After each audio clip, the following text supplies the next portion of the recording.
This is the Epilogue Audio Experience. मस्तमौला शेख चिल्ली में आज की कहानी है शेख की नई नौकरी। जैसा आपको पता है, शेख चिल्ली कोई भी नौकरी पर अपनी नादानियों के कारण टिक नहीं पाता था। एक और दूसरी नौकरी ढूंढने का समय वापस आ गया था। एक दिन शेख चिल्ली सुबह के समय पास के शहर की ओर चला। सड़क पर उसके आगे एक छोटे कद का आदमी सिर पर एक बड़ा सा पीपा रखकर जा रहा था। वो पसीने से एकदम लथपथ था। सुनो, उसने शेख को अपने पास से गुजरते समय रोक कर कहा, अगर तुम इस घी के पीपे को शहर तक ले जाओगे तो मैं तुम्हें 2 आने दूंगा। कुछ पैसे कमाने की खुशी में शेख ने पीपे को अपने सिर पर रख लिया और चलने लगा। सपने देखना तो शेख का अधिकार है। वह चलते चलते अपनी दुनिया में खो गया। वह सोचने लगा, इन 2 आनों से मैं कुछ मुर्गे के चूजे खरीदूंगा। जब वो चूजे बड़े हो जाएंगे तो मेरे पास बहुत सारी मुर्गियां और अंडे होंगे। उन अंडों को बेचकर मैं माला माल हो जाऊंगा और फिर मैं गांव का सबसे आलीशान मकान खरीदूंगा और दुनिया की सबसे खूबसूरत लड़की के साथ शादी करूंगा। फिर अम्मी को कभी काम करने की जरूरत ही नहीं पड़ेगी।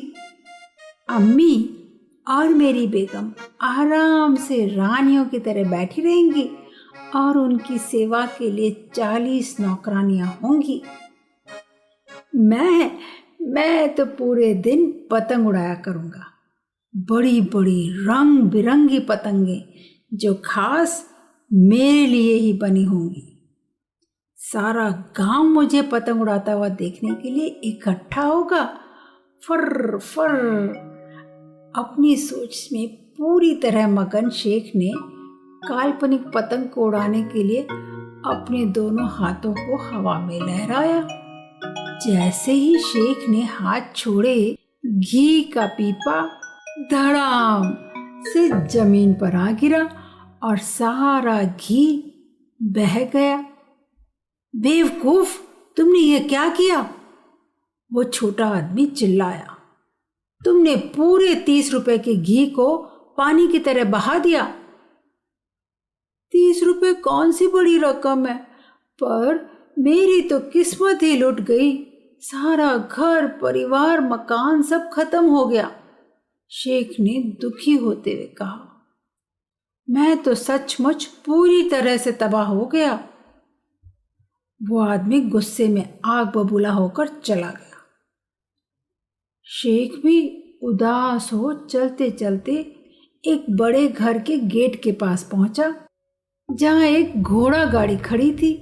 कोचवान जी, शेख ने घोड़ा गाड़ी के चालक को संबोधित करते हुए कहा, क्या बता सकते हैं मुझे कहाँ नौकरी मिल सकती है? मैं कोई भी काम करने को तैयार हूं। तुम अंदर जाके कोशिश करो, कोचवान ने कहा। मुझे लगता है कि रसोइये को एक मददगार की जरूरत है। शेख घर का चक्कर लगाकर पीछे गया और वहां जाकर रसोइये से मिला। शेख को नौकरी मिल गई। वो पूरे दिन सब्जी काटता रहा और बर्तन मांजता रहा। रात तक वो थक कर एकदम पस्त हो गया और उसे जोरों की भूख भी लगी थी। ये लो, रसोइया ने शेख की ओर 2 सूखी रोटी और कुछ अचार फेंकते हुए कहा, तुम चाहो तो मेरे कमरे के बाहर सो सकते हो, परंतु सुबह पौ फटते ही उठ जाना। इस घर में सुबह तड़के ही काम शुरू हो जाता है। शेख लेटते ही खर्राटे भरने लगा, पर आधी रात को और भूख लगने के कारण उसकी नींद खुल गई। उसने दोबारा सोने की बहुत कोशिश की, परंतु भूख ने उसे जगाए रखा। अंत में उसने रसोइये के कमरे में झांक कर देखा। रसोइये का कमरा खाली था, पर उसे बाहर बगीचे में से कुछ आवाजें सुनाई दी। शेख ने आवाज की दिशा में थोड़ा करीब जाकर देखा। रसोइया और माली आपस में चुपचाप बातचीत कर रहे थे। उन दोनों के बीच में नींबुओं का एक ढेर पड़ा था। इस बार मुझे एक अच्छा खरीदार मिला है, शेख ने माली को कहते हुए सुना। अभी तक हमें जो कीमत मिल रही थी ना, वो उससे दुगुना मूल्य देगा। अच्छा, रसोइया ने कहा, तुम बेफिक्र रहो, बुढ़िया औरत को कुछ भी शक नहीं हो पाएगा। शेख ने उनका ध्यान अपनी ओर खींचने के लिए गले में से कुछ आवाज निकाली। दोनों, रसोइया और माली, उसे देखकर एकदम घबराए। मुझे बहुत भूख लगी है, शेख ने कहा। भूख के मारे मैं सो ही नहीं सका। क्या शेख को वाकई भूख लगी थी या वो अपना मुंह चुप रखने के लिए कुछ पैसे चाहता था? रसोइये को कुछ समझ में नहीं आया। उसने अपनी जेब से कुछ सिक्के निकाले और उसे दे दिए। किसी से एक शब्द भी नहीं कहना, उसने गुर्रा कर कहा। अब जाओ यहां से। मैं जा रहा हूं, शेख ने कहा, सोचते हुए कि वो आधी रात को अपने लिए खाना कहां से खरीदेगा। वो गेट की ओर चलते समय सोते हुए कोचवान से टकरा गया। कोचवान जाग गया। उसने शेख से बाहर जाने का कारण पूछा। शेख ने कोचवान को पूरी कहानी सुनाई। अच्छा, तो ये दोनों इस खुराफत में लगे थे, कोचवान ने कहा। मुझे तो इन पर पहले से ही शक था। सुबह को मैं पहला काम यह करूंगा, बीवी जी को बताऊंगा कि उन्होंने अपने घर में 2 चोर पाले हुए हैं। मैं ये पक्का करूंगा कि वो इन दोनों चोरों को निकाल दें घर से। और वही हुआ।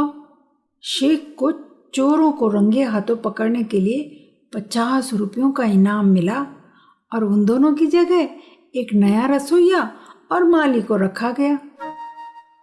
शेख को रसोइया के मददगार की जगह कोचवान का सहायक बना दिया गया। कुछ दिनों में शेख घोड़ा गाड़ी चलाना सीख गया और अब कोचवान जब भी छुट्टी पर जाता तो शेख घोड़ा गाड़ी को चलाता। शेख बीवी जी को जहां वो कहती घुमाने के लिए ले जाता। अब बीवी जी का बेटा और उसकी बहू उनके साथ रहने के लिए आ गए और उनके आने से शेख को एक बार फिर मुसीबत में फंसना पड़ा। सीधे बैठो, बीवी जी के नौजवान बेटे ने शेख को आदेश दिया। संभाल कर गाड़ी चलाओ और अपने मुंह को बंद रखो। मुझे ढीले ढाले बातूनी ड्राइवर बिल्कुल पसंद नहीं है। जी सरकार, शेख ने कहा और दिए गए आदेशों का पालन करने लगा। एक शाम वो दोनों मियाँ बीवी को बाजार ले गया। गलती से बाजार से घर आते समय महिला ने अपना बटुआ कहीं गिरा दिया। शेख ने बटुआ गिरते हुए देखा, परंतु क्योंकि उससे हर समय बिल्कुल चुप रहने को कहा गया था, इसलिए वो कुछ भी नहीं बोला। गधे, बेवकूफ, मालिक चीखा जब उन्हें पता चला कि शेख ने बटुए को गिरते हुए देखा था। भविष्य में तुम जब भी किसी भी चीज को गिरते हुए देखो तो उसे उठा लेना, समझे? जी सरकार, शेख ने फिर कहा। कुछ दिनों बाद उसका मालिक कुछ मेहमानों के साथ बैठा था जब शेख एक बंडल लेकर कमरे में घुसा। सरकार, यह सड़क पर गिरा हुआ था, उसने मेज पर बंडल को रखते हुए कहा, इसलिए आपके आदेश के अनुसार मैं उसे उठा कर लाया हूं। इसके अंदर क्या है?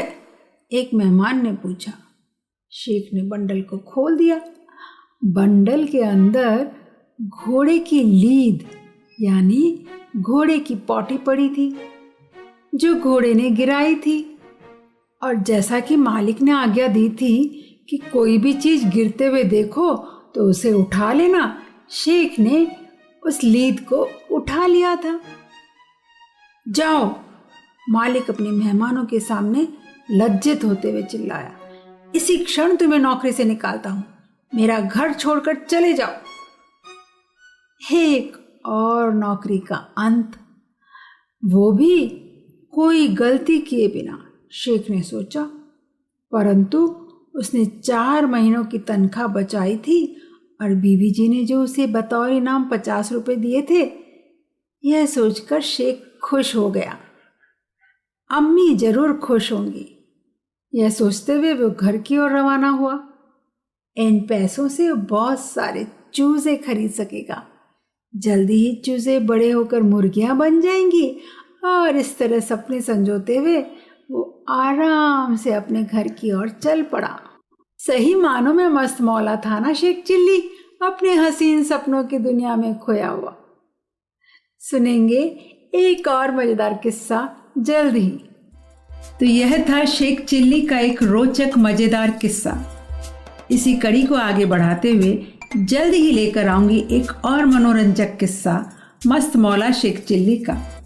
अपनी फैमिली और फ्रेंड्स के साथ इन गुदगुदाते किस्सों का भरपूर आनंद उठाने के लिए हमारे साथ जुड़े रहें और नई कहानियां सुनते रहें ईपीलॉग मीडिया वेबसाइट द्वारा आपके सभी फेवरेट पॉडकास्ट स्टेशंस पर।